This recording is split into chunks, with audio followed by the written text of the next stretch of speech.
All right, it is our final segment this morning. With us is Dr. Calvin Smith from Meharry, and during the break, you got some additional information on monkeypox. What we got? Yeah, so, when I was a chief resident, I used to tell my residents, trust but verify. Okay. That's my motto. And, so I wasn't quite sure, so I phoned a friend, got some additional info. So wanted to clear a couple things up about the vaccine. First of all, the current vaccine is, in fact, a 2-dose vaccine. 2-dose, okay, good. So okay, he was right about that. Okay. A and B. And the second thing is that the monkeypox, in terms of the smallpox, good news for you, is that there is some evidence actually that the smallpox vaccine may add some additional protection. Now, as to whether it can prevent or not, still kind of uncertain, but it looks like, because monkeypox has been endemic in Africa, in certain areas of Africa for years. And so the evidence was that some people that had smallpox vaccines in Africa that had exposure to monkeypox, most of them were pretty safe. So maybe you still get it, but it's not as bad. I don't know, and you and I probably don't know this off the top of our head, and the last caller seemed to.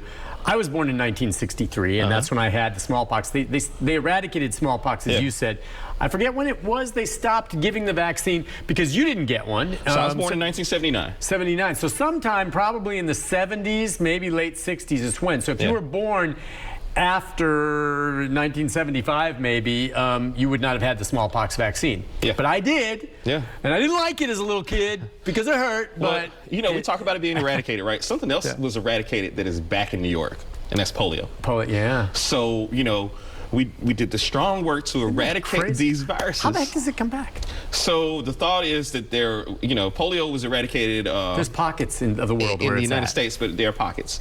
So the thought is that someone who was unvaccinated came over, and now that we have enough people who have shirked vaccinations, been anti-vaccination for their kids and things like that, it's back. that it's come back. So the polio vaccine, which I had, and by the way, that was my kind of vaccine, as I still recall to this day, it was a little tube of sweet blue flavor. I remember it. For whatever reason, it was blue.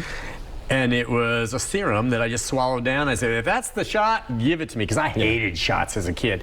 Would that still protect me? Or if it comes back, do we need to get more polio vaccines for everyone? If you've been inoculated, it should. If you've been vaccinated, it should protect you. Did you have the polio vaccine? Absolutely. Oh, you did. It was still at that point being given. Yeah. So polio vaccine was still a thing when I was a kid, and thank goodness for it, because it's just so crazy. Again, these anti-vaxxers who don't doubt. Folks, that's why we see polio coming back. God forbid if smallpox were to come back. We don't want that. The reason smallpox, which is fatal, what % of the time? It's not. You're in big trouble. Yeah, if you get smallpox. And we wiped it out. Yeah. And you wiped it out because of vaccines. Vaccines, I sit here and say, are one of maybe the 3 or 4 greatest achievements in human history in terms of saving lives. Agree. I mean, we are talking billions of lives saved by vaccines and eradicating these. And there are people out there still saying, oh, vaccines, they're bad. Get a damn clue. All right, so last thing to touch bases on, when we talk about COVID, the whole idea of long haulers. I have a friend who recovered from COVID. He was at the gym the other day, and he thought he was having a heart attack. He actually took himself to the emergency room, and they checked him and said, your heart's okay. But as they looked at it, there was inflammation, I think, in some of the bronchial, and they said, this is a COVID long haul effect that you have. Is what their diagnosis was based on the fact that he had it. And they said, it may take a while for you to get over it, but there are times you've got swelling in there that's going to make it hard for you to breathe. And it just caught him out of the blue. And do you think you have any long hauler things that have stuck with you? So I had the headaches. The headaches persisted for quite a while. I was a little bit short of breath, and I definitely had the brain fog associated with it afterward. And those are all typical that you have when you have it. And maybe it lingers once the virus is no longer there, a few weeks, but eventually, people got their taste and smell back. This weekend was my first headache-free weekend. Oh, wow. So I'm hopeful that I'm not a long hauler. The long haul symptoms, such as the loss of taste and smell, and more importantly, to your point, the pericarditis, the inflammation that affects that sac around the heart. That is a very well documented, and kidney disease as well. Yeah, you hear people maybe having heart attacks that they say could in some way have been related to COVID. Yeah, it's a very real thing, and again, much like whether somebody gets really severe symptoms or is asymptomatic, we just don't know who is who and what's what in terms of who will have it. It's been pretty strongly correlated that those that have pretty severe cases tend to have a higher case of having long haul symptoms, but it's not always the case. People who have had mild COVID have had long-term loss of taste and smell. So we don't know.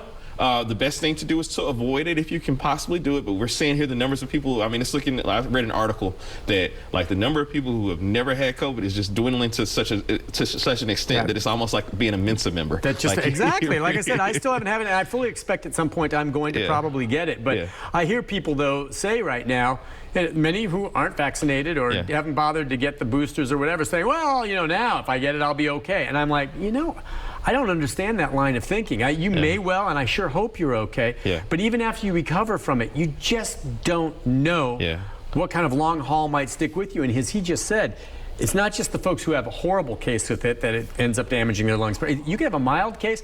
And here's the other thing about it. You don't know, as you sit here having had it, and I won't if I get it one of these days, how this may surface itself 20 years from now, much the way shingles did with chickenpox. Who knows? 20 years from now, some crazy rash could break out in your body that could be related to the fact that you had COVID now. It's a very real thing. It's novel. It's a novel virus. No one knows. No one knows. So why not do everything you can to prevent either getting it or, like in your case, hopefully not getting a bad case of it? Right? Absolutely. Absolutely. Reduce your risk. Again, it's been some time now since the advent of the vaccines, and there was a lot of question about when the vaccines came out. Oh, they didn't study it, blah, blah, blah, blah, blah, blah, blah, right?